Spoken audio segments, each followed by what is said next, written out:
பட்டியல் சமூக மக்களுடைய மேம்பாட்டிற்காக போராடி கொண்டிருக்கிறேன் என்று சொல்லக்கூடிய திருமாவளவன் அவர்கள் அருந்தியதற்கு உள்ஒதுக்கீடு கொடுத்ததை எதிர்த்தவர் அவர் என்பதை இந்த சமூகம் நினைத்து பார்க்க வேண்டும். இல்ல சார், அவர் பேசிட்டு இருக்காரு, முடிப்பாரு. எங்கள் தலைவர் சொல்வாரு, நம் மீது கல்லெறிபவர்கள் ஒரு காலத்தில் நம் மீது பூ எறிவார்கள். மையமா உட்கார்ந்துகிட்டு எல்லா பக்கமும் பேசுவோமா, பிஜேபி டைம் பேசு, ஏடிஎம்கே டைம் பேசு, எங்க நமக்கு பேரம் படியுதோ அங்க முடிவெடு. இந்த அரசியல் செய்யறதுக்கு ஒரு திறமை வேணுமா? இதற்கு முன்பாகவே சானவாஸ் அவர்களுக்கு ஒரு கணக்கு தீர்க்க வேண்டியது எனக்கும் அவருக்கும் உண்டு இருந்தது. தாங்கள் தான் பெரிய கட்சி. இன்றைக்கு பழைய பாட்டாளி மக்கள் கட்சி இருக்கிறதா? யார் பெரிய கட்சி? தமிழ்நாட்டில் பெரிய கட்சி யார்? ஆட்சியில் அமர்ந்தவர்கள் நாங்கள். யார் பெரிய கட்சி? சவால் விடுகிறேன். நீங்கள் ஒரு தொகுதி கூட வாங்கி விட்டால் நாங்கள் அரசியலை விட்டே போயிடுறோம். நீங்க போயிருங்களா? பாலு அவர்கள் தொடர்ந்து அரசியல்ல இருக்கணும்.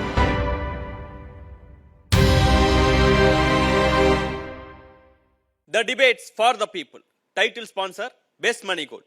Powered by CALS Believe in Better, Dr. Srivamas Wellness. உங்க தங்க நகைய வேற எங்கும் கிடைக்காத அதிக விலைக்கு விற்பனை செய்ய பெஸ்ட் மணி கோல்டுக்கு வாங்க. உங்கள் வளர்ச்சி எங்கள் மகிழ்ச்சி.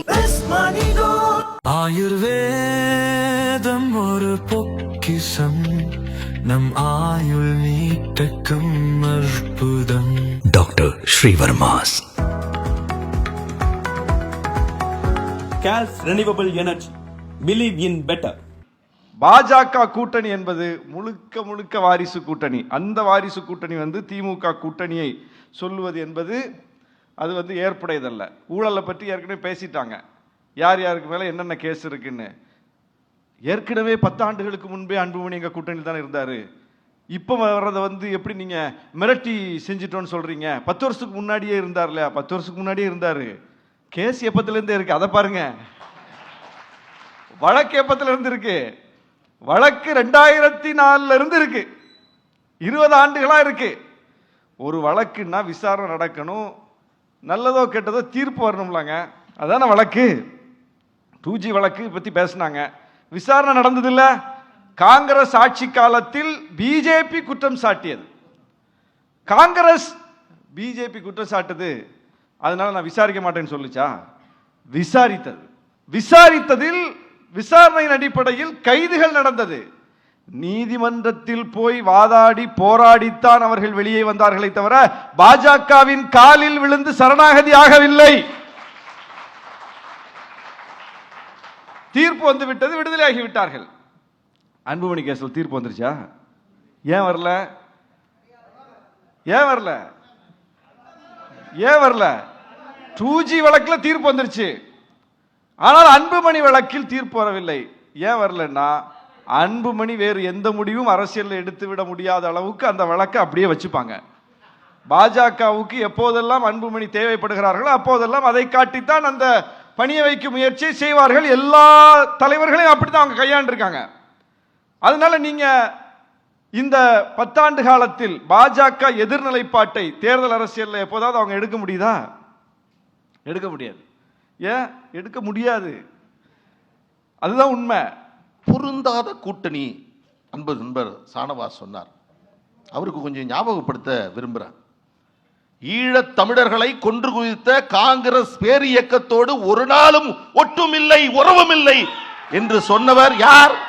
உங்கள் தலைவர் தானே. யாரோடு அமர்ந்திருக்கிறீர்கள்? மக்கள் நல கூட்டணியை உருவாக்கிய போது நீங்கள் சொன்ன வாசகத்தை இன்றைக்கு சொல்லுகிறேன். அடுத்த ரவுண்டு சானவாஸ் வருவார், பதில் சொல்லிட்டு தான் போகணும். திமுகவும் அண்ணா திமுகவும் கட்டுவிரியனும் கண்ணாடி விரியனும் என்று சொன்னார். யார் கட்டுவிரியன் யார் கண்ணாடி விரியன் என்று திருமாவளவன் சொல்லவில்லை. நான் இன்றைக்கு சானவாஸ் அவர்களை பார்த்து கேட்கிறேன், திமுக கட்டு விரியனா கண்ணாடி விரியனா சொல்லிட்டு போயிடணும். நான் கேட்கிறேன். அதிமுக பத்தி உங்க முதல் கேள்வியை முடிச்சிடலாம், அடுத்து வாங்க. இன்னொன்று, நாங்கள் தான் பெரிய கட்சி. இன்றைக்கு பழைய பாட்டாளி மக்கள் கட்சி இருக்கிறதா? நண்பர் சானவாஸ் கேட்டார். ஒன்றை கேட்கிறேன், இந்த தேர்தலில் அனைத்து இந்திய அண்ணா திராவிட முன்னேற்ற கழக கூட்டணியில் நாங்கள் வாங்கக்கூடிய இடத்தில் பாதியை விட ஒரு இடம் கூடுதலாக வேண்டாம். நாங்கள் வாங்கக்கூடிய எண்ணிக்கையில் பாதி இடத்தை நீங்கள் வாங்குங்கள். இந்த அரசியலை விட்டே நான் விலகுகிறேன். யார் பெரிய கட்சி? தமிழ்நாட்டில் பெரிய கட்சி யார்? ஆட்சியில் அமர்ந்தவர்கள் நாங்கள். போதிய இடமில்லாமல் ஆட்சி அமைக்கக்கூடிய நிலையில் இல்லாத திராவிட முன்னேற்ற கழகத்திற்கு 5 வருடம் ஆதரவு கொடுத்து திமுகவை ஆட்சியில் அமர்த்திய கட்சி பாட்டாளி மக்கள் கட்சி. யாரை பார்த்து பெரிய கட்சி சிறிய கட்சி? நான் கேட்கிறேன். இந்த நாங்கள் வாங்கக்கூடிய இடத்தில் பாதியை வாங்கவில்லை என்று சொன்னால் அரசியலை விட்டு விலகுகிறேன் என்று நான் சொல்லுகிறேன். தன்மானம் உள்ளவர் சானவாஸ் அவர்கள். பாதியை விட குறைவாக வந்தால் நான் சட்டமன்ற தேர்தலில் போட்டியிட மாட்டேன் என்று சானவாஸ் அறிவிக்க தயாரா? நான் கேட்கிறேன். நீங்களே யாரை பார்த்து கேட்கிறீர்கள்? யாரை பார்த்து இந்த கேள்வி கேட்கிறீர்கள்?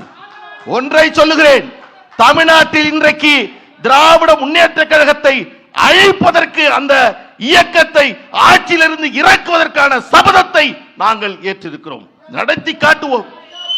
சமூக நீதி இயக்கம் என்று சொன்ன திராவிட முன்னேற்ற கழகம் 5 ஆண்டுகளில் திமுக சமூக நீதிக்காக செய்தது என்ன? சானவாஸ் சொல்லட்டும். நான் சொல்லுவேன், இதற்கு முன்பாகவே சானவாஸ் அவர்களுக்கு ஒரு கணக்கு தீர்க்க வேண்டியது எனக்கும் அவருக்கும் ஒன்று இருந்தது. இது போன்று ஒரு தொலைக்காட்சிக்கு சென்றேன். நான் பேசி இருங்க, முடிச்சேன். என் நண்பர் தான், ஒன்னும் தப்பா எடுத்துக்காதீங்க. தொலைக்காட்சி விவாதத்திற்கு சென்றேன். திமுகவிற்கும் அதிமுகவிற்கும் என்று ஒரு விவாதம். நான் திராவிட முன்னேற்ற கழகத்தினுடைய ஆட்சியினுடைய அவலங்களை அடுக்கி வைத்தேன்.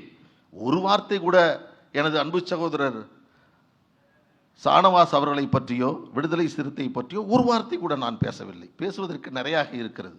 ஆனால் அவர் எனக்கு பிறகு பேச வந்தவர் முழுக்க முழுக்க பாட்டாளி மக்கள் கட்சியை மட்டுமே பேசிவிட்டு, என்னை பற்றி மட்டுமே பேசிவிட்டு, அதை எடுத்து சமூக வலைதளங்களில் போட்டு சானவாஸ் தமிழகத்தினுடைய ஹீரோவாகவே மாறிவிட்டார்.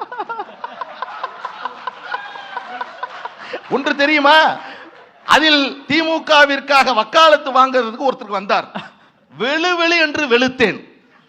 அவர் அதற்கு பிறகுதான் அந்த ஊடகத்தினுடைய ஆசிரியரை பார்த்து, பாலு என்னை பத்தி பேசுன எதையும் போட்டுறாதீங்கன்னு சொல்லி மொத்தத்தா எடுத்தது எனக்கு அப்புறம் தான் தெரிய வந்தது. இதையெல்லாம் வரலாறு. நிறைய எங்க இருக்கக்கூடிய நண்பர்கள் தம்பிகள் எல்லாம் நம்ம ஒன்றா தான் இருந்திருக்கோம். யாருக்குள்ளும் மன வருத்தம் வேற்றுப்பாடு என்பது இல்லை. நான் இந்த நேரத்தில் பார்த்து உங்களை அன்போடு கேட்டுக்கொள்கிறேன். தேசிய ஜனநாயக கூட்டணியா அதிமுக கூட்டணியா, கூட்டணியில் பங்கா இல்லையா? எங்களுக்கு பங்கு வாங்கி தர்றதுக்கு எவ்வளவு கஷ்டப்படுறீங்க நீங்க. நாங்கள் உங்கள்கிட்ட கேட்டோமா கொஞ்சம் பார்த்து வாங்கி கொடுங்கன்னு. ஒரு 15 வருஷமா விவாதங்கள்ல பேசிக்கிட்டு இருக்கேன். அந்தந்த விவாதம் முடியும் போதே அந்த விவாதத்தோட நம்ம அடுத்த வேலைக்கு போயிடுறோம். ஆனா ஒரு விவாதத்தை இன்னும் நினைவில் வச்சு நம்மெல்லாம் ப்ரிப்பேர் பண்றது இல்லை, நம்ம பேசுறது மக்கள் எடுத்து கண்டென்ட் பண்றாங்க. நீங்க ரீல்ஸ் போட்டு ஹீரோ ஆயிட்டீங்க. அது இன்னும் மிகப்பெரிய தாக்கத்தை ஏற்படுத்தி இருக்கிறது அப்படிங்கிறத இந்த விவாதத்தில் நான் புரிஞ்சுக்கிட்டேன். ஈழப்படுகொலை நடந்து கொண்டிருந்த நேரத்தில் காங்கிரஸோடு சேர்ந்து பதவியை அலங்கரித்தவர்கள் யார் தெரியுமா அப்படின்னு ஒன்று கேட்டார். பக்கத்தில் பாலுட்ட கேளுங்க, சொல்லுவார் கரெக்டா. அவர் கேட்டார், காங்கிரஸை ஒழிப்போம் என்று சொல்லிவிட்டு காங்கிரஸோடு அணி சேர்ந்திருக்கிறீர்களே. ஆமா, நாங்கள் ஈழத்தில் போய் தேர்தலில் நிற்க போறது இல்லையா, நாங்கள் இந்தியாவில நிற்கிறோம். ஈழ பிரச்சனையில் அந்த மக்களுக்கு தார்மீக ரீதியில் இங்கிருந்து போராடுகிறோம். இன்றும் அதில் உறுதியாக நிற்கிறோம், புலிகளோடு நிற்கிறோம். மேதக பிரபாகரன் அவர்களை நாங்கள் தூக்கி பிடித்து தமிழ்நாடெங்கும் கொண்டு சேர்த்திருக்கிறோம். அதில் எங்களுக்கு எந்த மாற்று கருத்தும் இல்லை. காங்கிரஸுக்கு அது அவங்க கருத்து, பிஜேபிக்கு அந்த கருத்து தான். அப்படி பார்த்தா நீங்க பிஜேபியோட இருக்க முடியாது. பிஜேபி என்ன விடுதலை புலிகள் இயக்கத்தை ஆதரிக்கிற இயக்கமா? பிரபாகரன் அவர்களை ஆதரிக்கிற இயக்கமா? காங்கிரஸ் கருத்து இன்னைக்கு என்ன சொன்னாரோ அதே கருத்தா பிஜேபி தலைவர்களின் கருத்தும். இந்திய தேர்தலை நாங்கள் எதிர்கொள்வதற்கு இந்தியாவில் இருக்கக்கூடிய ஒரு ஜனநாயக கட்சியோட தான் நாங்கள் அணி சேர முடியும். ஈழ பிரச்சனையை வச்சுக்கிட்டு நாங்கள் ஈழத்தில் போய் அணி சேர முடியும்? இந்தியாவில் எங்களுக்கு பிஜேபியா காங்கிரஸா? யாரோட சேர்றது? காங்கிரஸ் ஒருபோதும் சேரி மக்களின் குடிசைகளை கொளுத்தாது. காங்கிரஸ் ஒருபோதும் ஆணவ கொலைகளை ஆதரிக்காது. காங்கிரஸ் ஒருபோதும் பாமக செய்கிறது போல சோசியல் இன்ஜினியரிங் செய்யாது. தலித் அல்லாதோர் கூட்டமைப்பு நடத்தாது. 80 விழுக்காடா 20 விழுக்காடா போட்டு பார்த்துடலாமா வான் கூப்பிடாது. காங்கிரஸ் ஒரு ஜனநாயக கட்சி. அப்போ நாங்கள் முன்னெடுக்கிற அரசியலை இங்கே தோழமை உணர்வோடு எங்களோடு சேர்ந்து குரல் கொடுக்கிற இயக்கம் யாருன்னு பார்த்தா, நாங்கள் சந்திக்கக்கூடிய, தமிழ்நாட்டில் சந்திக்கக்கூடிய, இந்தியாவில் சந்திக்கக்கூடிய பிரச்சனைகளுக்கு உடன் வருகிற கட்சியாக காங்கிரஸ் இருக்கிறது. அப்ப நாங்க அதை பார்த்து தான் முடிவெடுக்க முடியும். தேர்தல் ரீதியில் பாமகவுடைய சேர முடியும். பாமக ரெண்டா உடைஞ்சு ஒரு பிரிவு எங்களோட சேர்றதுக்கு இன்னைக்கு ஆர்வமா இருக்காங்க.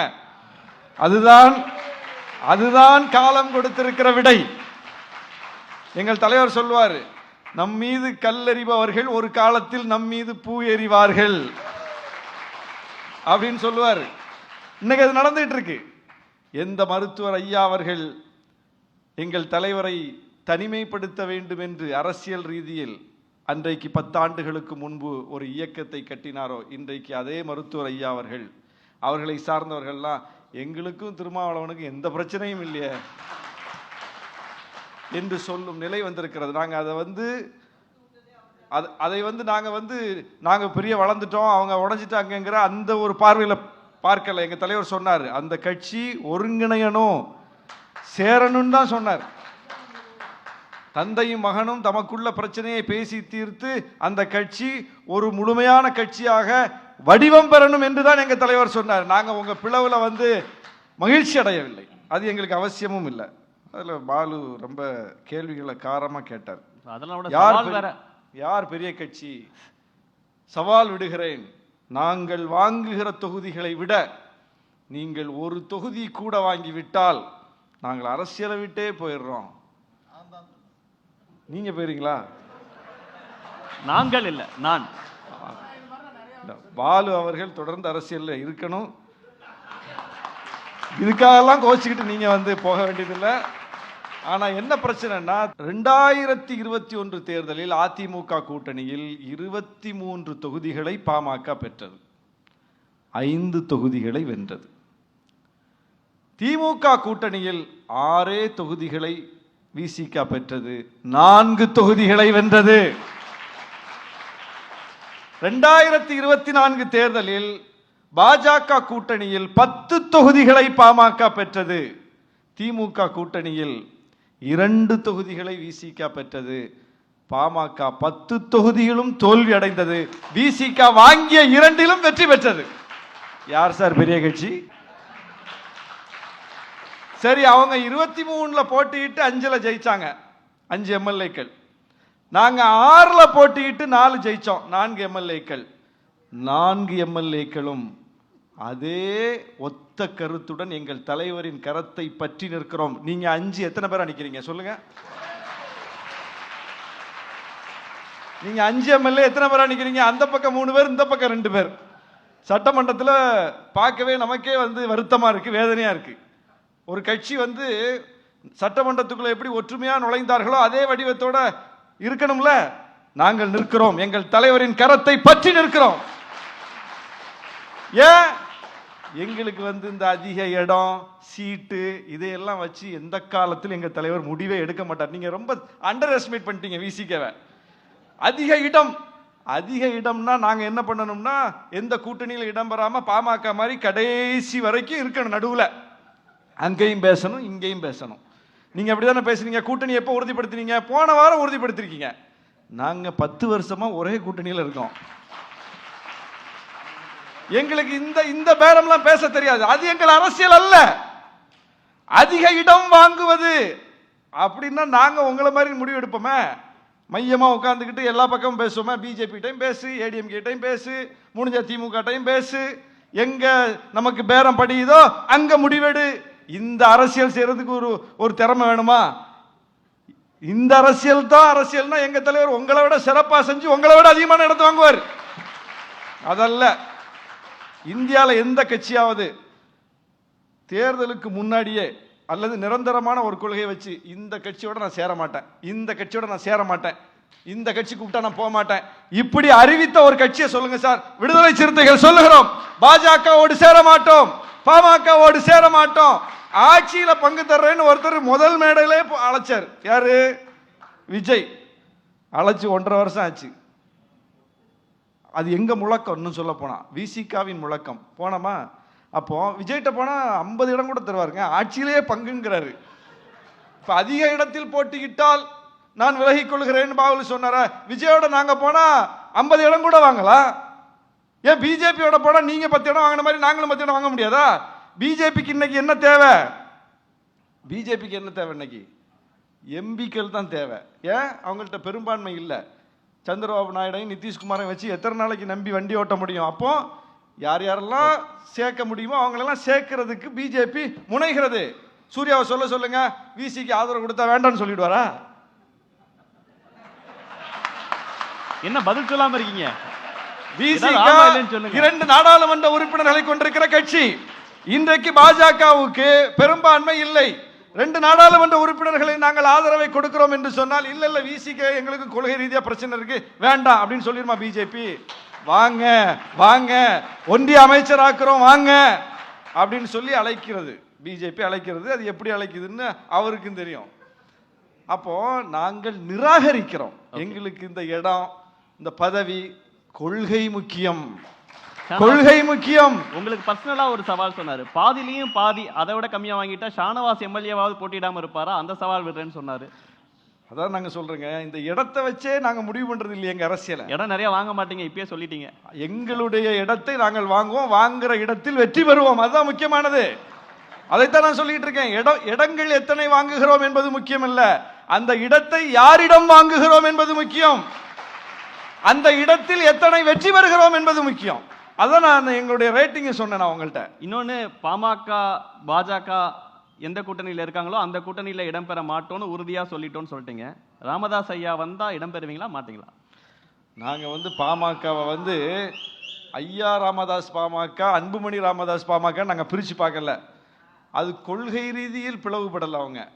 அவங்க குடும்ப ரீதியில் பிளவுபட்டிருக்கிறாங்க. கொள்கை ரீதியில் பிளவு ஏற்பட்டால்தான் இவர் வைக்கிற கொள்கை தவறு, இவர் வைக்கிற கொள்கை நமக்கு உடன்பாடா இருக்கு, என்னால இவ கூட சேர்ந்துக்கலாம் அப்படிங்கிற முடிவுக்கு நாங்க வர முடியும். ஆனா கொள்கை ரீதியிலே பிளவுபட்டிருக்கு. என்ன கொள்கை ரீதியில பிளவு அந்த கட்சியில் ஏற்பட்டிருக்கு? ஒரு பிளவும் இல்லை. அவங்களுக்குள்ள ஏதோ பஞ்சாயத்து, அதை கூட அவங்க சரி பண்ணி சேர்ந்துடணும்னு நாங்க சொல்றோம். எங்க கூட சேர்ந்துடணும்னு சொல்லல, அவங்க சேர்ந்துடணும்னு சொல்றோம். எங்களுடைய நல்லெண்ணத்தை தான் நாங்க வெளிப்படுத்தி இருக்கமே தவிர எங்களுடைய காழ்ப்பையோ வன்மத்தையோ நாங்க வெளிப்படுத்தல. பாட்டாளி மக்கள் கட்சி என்ற ஒரு மகத்தான சமூக நீதி இயக்கத்தை ஒரு சாதிய கட்சி என்றும், பட்டியலின மக்களுக்கு விரோதமான கட்சி என்றும் தொடர்ந்து சொல்லுவதையே வாடிக்கையாக கொண்டிருக்கக்கூடிய விடுதலை சிறுத்தை மட்டுமல்லாமல் என் அன்புக்குரிய ஷானவாஸ் அவர்களும் வாய்ப்பு கிடைக்கின்ற பொழுதெல்லாம் இதை சொல்லி வந்து கொண்டிருக்கிறார். ஆனால் நான் ஒன்றை என்னுடைய நினைவில் நினைத்து பார்க்கிறேன். இந்த அரங்கம் என்பது பாட்டாளி மக்கள் கட்சி மத்தியில் ஆட்சியில் இடம்பெற்ற போது அன்புமணி ராமதாஸ் அவர்கள் மத்திய சுகாதாரத்துறை அமைச்சராக இருந்தபோது பட்டியலின மக்களுக்கு, எஸ்சி எஸ்டி பிரிவினருக்கு மருத்துவ உயர் கல்வியில் ஏறக்குறைய 50 ஆண்டுகளுக்கு மேலாக வழங்கப்படாத இடஒதுக்கீட்டை கொடுத்தவர் மருத்துவர் அன்புமணி ராமதாஸ் என்று சொல்லி இதே அரங்கத்தில் இதே இடத்தில் மரியாதைக்குரிய திருமாவளவன் அவர்களும் தேசிய தலைவர் பூட்டா சிங் அவர்களும் இணைந்து மருத்துவர் அன்புமணி ராமதாஸ் அவர்களுக்கு பாராட்டு விழா நடத்திய பெருமைக்குரிய அரங்கம் இது என்பதை ஷானவாஸ் அவர்களுக்கு நினைவுபடுத்த ஆசைப்படுகின்றேன். விடுதலை சிறுத்தையை விட பாட்டாளி மக்கள் கட்சி மிக அதிகமான நன்மைகளை பட்டியலின மக்களுக்கு செய்தது என்பதை நான் பெருமையோடு இந்த நேரத்தில் நினைவு கூற ஆசைப்படுகின்றேன். அருமை சகோதரர்களே, திராவிட முன்னேற்றக் கழகத்தில் அமைச்சர்களாக இருந்தவர்கள் பட்டியலின சமூகத்தில் CV கணேசன், மதிவேந்தன், கயல்விழி செல்வராஜ், இவர்கள் மூவரும் பட்டியலின சமூகத்தை சார்ந்தவர்கள்.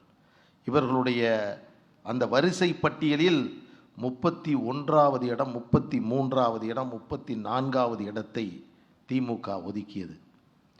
மரியாதைக்குரிய மருத்துவர் அன்புமணி ராமதாஸ் அவர்கள் கேள்வி எழுப்பினார். பட்டியலின மக்களுடைய சட்டமன்ற உறுப்பினர்களுடைய எண்ணிக்கை 21, வன்னியர் சமூக மக்களுடைய சட்டமன்ற உறுப்பினர்களுடைய எண்ணிக்கை 23. 21 இடங்களை இருக்கக்கூடிய பட்டியலின மக்களுக்கு குறைந்தது 5 அமைச்சராவது கொடுத்திருக்க வேண்டும்.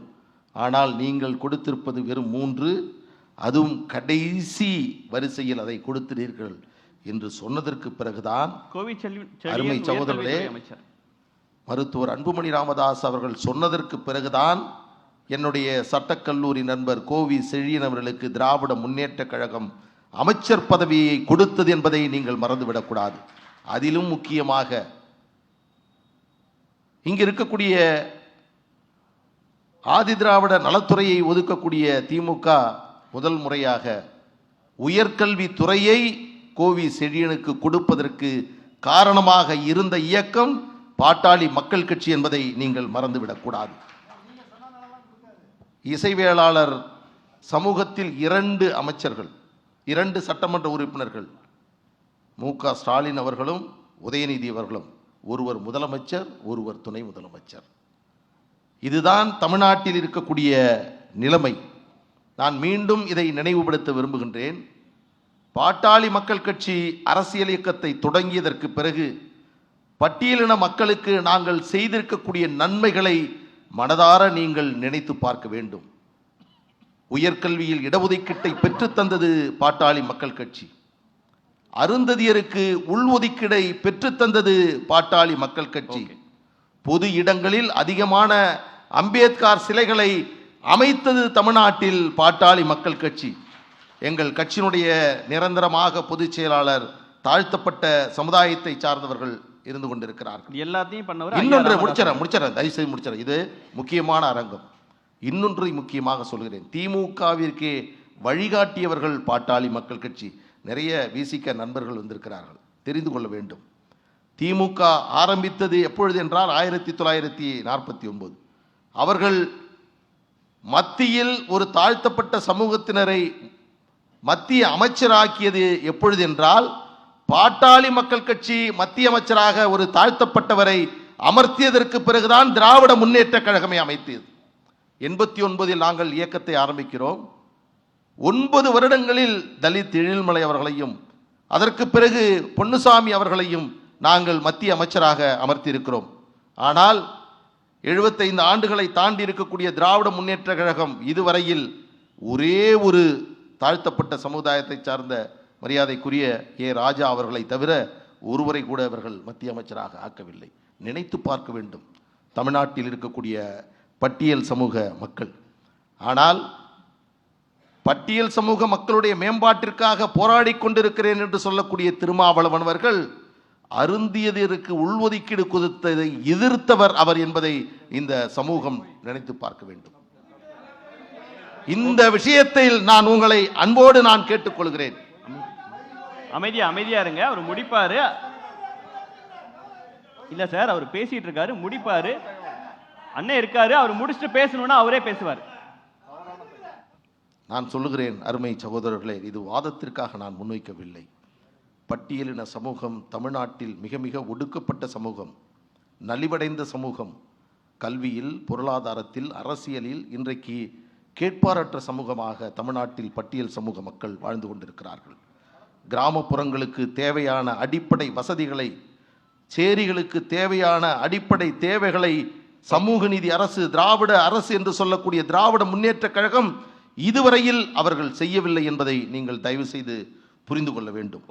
உங்களை பார்த்து நான் அன்போடு இந்த நேரத்தில் கேட்டுக்கொள்கிறேன். 74 சமூகங்கள் பட்டியலினத்தில் இருக்கிறார்கள். உள்ஒதுக்கீடை வழங்க வேண்டும் என்று வலியுறுத்துகிறோம். தெலுங்கானாவில் 3 பிரிவுகளாக தாழ்த்தப்பட்ட சமுதாயம் பிரிக்கப்பட்டிருக்கிறது. ஆந்திராவில் 3ஆக பிரிக்கப்பட்டிருக்கிறது. கர்நாடகாவில் 3ஆக பட்டியலின சமூகம் பிரிக்கப்பட்டிருக்கிறது. அதோடு மட்டுமல்ல, தெலுங்கானாவிலும் கர்நாடகாவிலும் பட்டியலின சமூகத்தினுடைய சதவீதத்தை உயர்த்தியிருக்கிறது அந்த அரசு. இன்றைக்கு விடுதலை சிறுத்தையோடு இணைந்திருக்கக்கூடிய திராவிட முன்னேற்ற கழகம் இங்கே இருக்கக்கூடிய பட்டியல் சமூக மக்களுக்கு இதை செய்திருக்கிறதா என்பதை உங்களுடைய மனசாட்சிக்கு நான் விடுகிறேன். தேவையா இல்லையா? 74 சமூகங்களை கொண்டிருக்கக்கூடிய பட்டியல் சமூகத்தில் அந்த சமூகத்திற்குள்ளே இருக்கக்கூடிய ஏற்றத்தாழ்வுகளின் காரணமாக இன்றைக்கும் உரிய வாய்ப்புகளை பெற முடியாதவர்கள் பட்டியல் சமூகத்தில் எத்தனை சமூகங்கள் இருந்து கொண்டிருக்கிறது? யோசித்து பாருங்கள். எதை முதலில் செய்திருக்க வேண்டும்?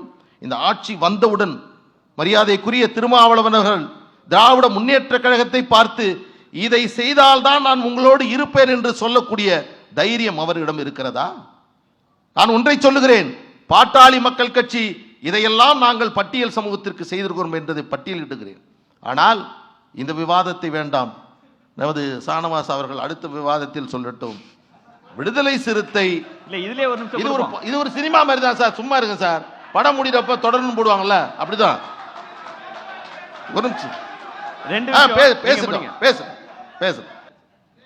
விடுதலை சிறுத்தை இயக்கம் தமிழ்நாட்டில் தொடங்கப்பட்டதற்கு பிறகு நான் மீண்டும் வலியுறுத்தி சொல்கிறேன், ஆக்கப்பூர்வமான பணிகளை விடுதலை சிறுத்தை இயக்கம் பட்டியலின சமூகத்திற்கு இதை நாங்கள் செய்திருக்கிறோம் என்று உங்களால் சொல்ல முடியுமா?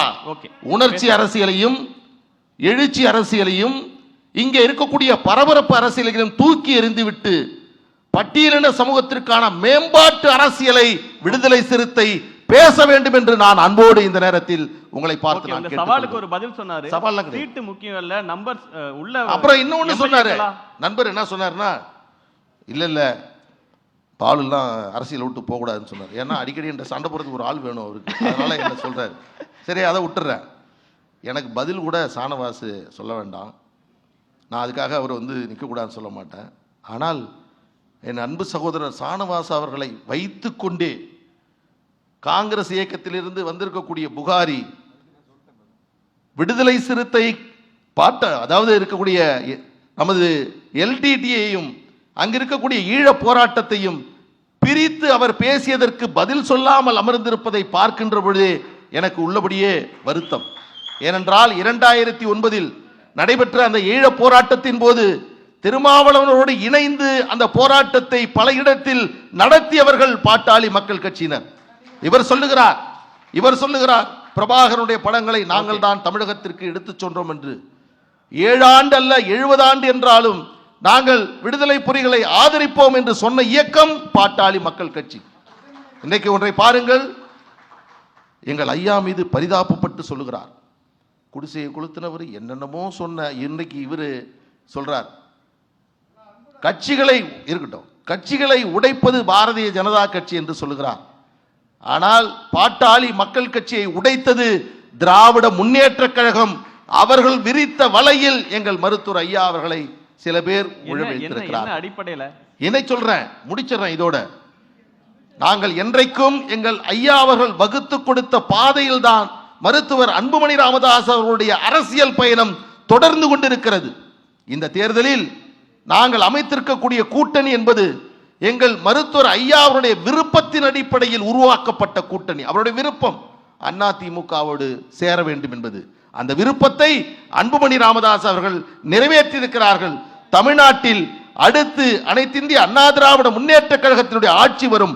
கேள்வியை கேட்டீர்கள், முடிக்கின்றேன். அடுத்து வரக்கூடிய ஆட்சி தனி பெரும்பான்மையுடன் அதிமுக ஆட்சி அமைக்கும். கூட்டணி அமைக்க வேண்டிய அவசியம் என்பதே எழாது. நன்றி.